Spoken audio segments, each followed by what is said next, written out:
আশা করি পড়াশোনার পাশাপাশি সরাসরি বা অনলাইনে দাওয়াতি কার্যক্রম করতে পারবো কি?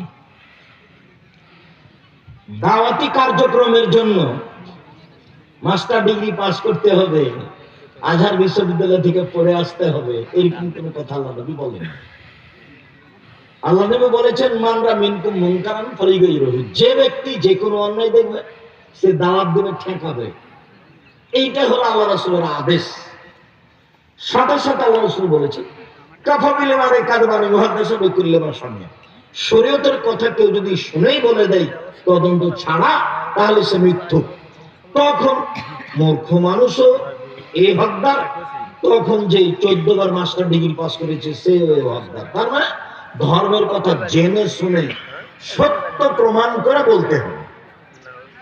ওমর রাদিয়াল্লাহু তাআলা আনহু যদি আজকে বেঁচে থাকতেন, তাহলে বাংলাদেশের 99 জন বক্তার আজীবন জেল হতো, কেউ ওরা বাহিরে থাকতে পেত না।